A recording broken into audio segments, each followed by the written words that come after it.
اللہ تبارک و تعالی نے اپنی حکمت بصیرت سے اپنے حکم سے بے شمار مخلوقات کو پیدا فرمایا۔ مفسرین میں سے کسی نے تمام مخلوقات کی تعداد لاکھوں میں اور کسی نے ہزاروں میں بتائی ہے، تاہم صحیح تعداد اللہ رب العزت کو ہی معلوم ہے۔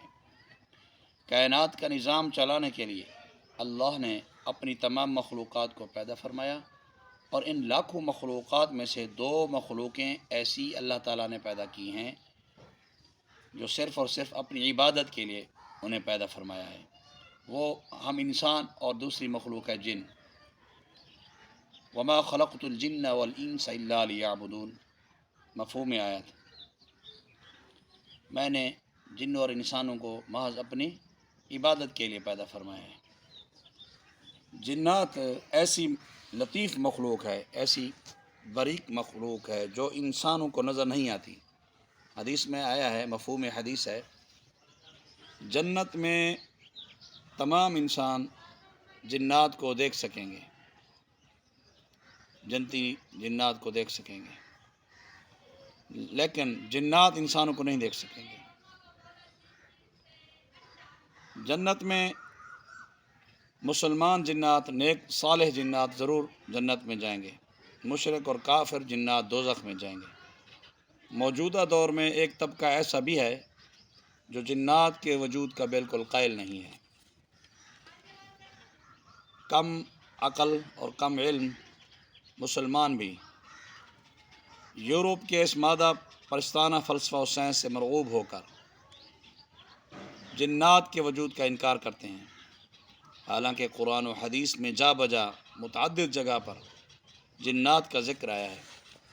انکار جنات کی بنیادی وجہ ان کا نظر نہ آنا ہے، حالانکہ اب سائنسدان خود اس بنیادی وجہ کو مسترد کر چکے ہیں، اور وہ اس بات کا برملا بار بار اظہار کر چکے ہیں کہ جنات کے علاوہ کائنات میں ان دیکھی مخلوقات اور بھی بہت ساری ہیں جو کہ ہم انسانوں کی نگاہوں سے اوجھل ہیں۔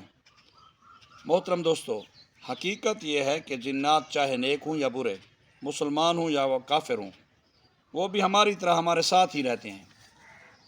زندگی کے ہر موڑ پر ہمارا انسانوں کا ان سے واسطہ پڑا ہوا ہے۔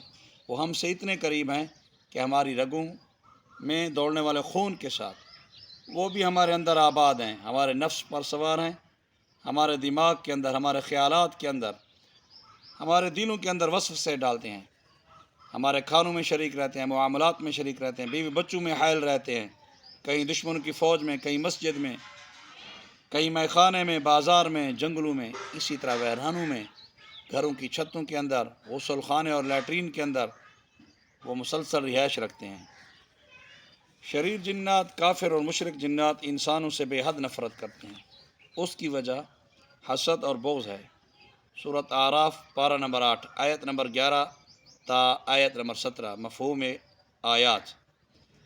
اللہ نے ہم سب انسانوں کے ابا حضرت آدم علیہ السلام کو پیدا فرمایا، پھر تمام فرشتوں اور جنات کو حکم دیا کہ سجدہ کرو، آدم کو سجدہ کرو۔ فرشتوں نے حضرت آدم علیہ السلام کو فوری طور پر سجدہ کیا، مگر ابلیس نے نہ کیا، تکبر میں آ گیا، حسد کیا،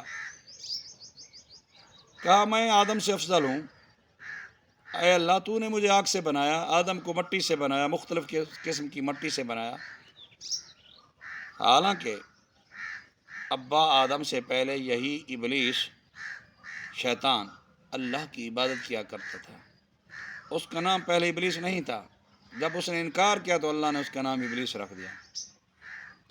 حسد اور بغض کی وجہ سے اس نے انکار کیا۔ اللہ کے غضب اور رحمت کو وہ اچھی طرح جانتا تھا۔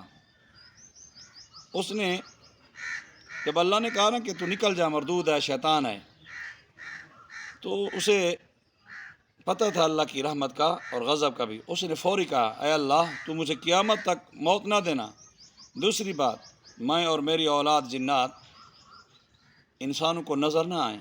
تیسری بات، میں تیرے بندوں کو تیرے راستے پر، سیدھے راستے پر بیٹھوں گا اور ان کو گمراہ کروں گا، اور آؤں گا ان کے آگے سے، پیچھے سے، دائیں سے، بائیں سے، اور ان کی راہ پر حملہ کروں گا۔ اور تو ان میں اکثر انسانوں کو شکر گزار نہیں پائے گا۔ اللہ نے کہا تو بہشت سے اتر جا، تجھے شایع نہیں کہ تو یہاں غرور کرے، پس تو نکل جا، ذلیل ہے، مردود ہے۔ جو لوگ انسانوں میں سے یا جنات میں سے تیری پیروی کریں گے، ان کو اور تجھ کو جہنم میں ڈال کر تم سب سے جہنم کو بھر دوں گا۔ محترم دوستو، انشاءاللہ اگلی ویڈیوز میں مزید جنات کے بارے میں ہم آپ کو بتائیں گے، وہ کن کن شکلوں میں رہتے ہیں، جنات کی قسمیں کتنی ہیں، اور جنات انسان کے اندر کتنی بیماریاں پھیلاتے ہیں، اور ان بیماریوں کا علاج کیا ہے۔ روحانی علاج بھی بتائیں گے انشاءاللہ العزیز، اور جسمانی علاج بھی وقتاً فوقتاً بتاتے رہیں گے۔ فی الحال اپنے معروضات کے ساتھ اجازت چاہتا ہوں۔ السلام علیکم ورحمۃ اللہ وبرکاتہ۔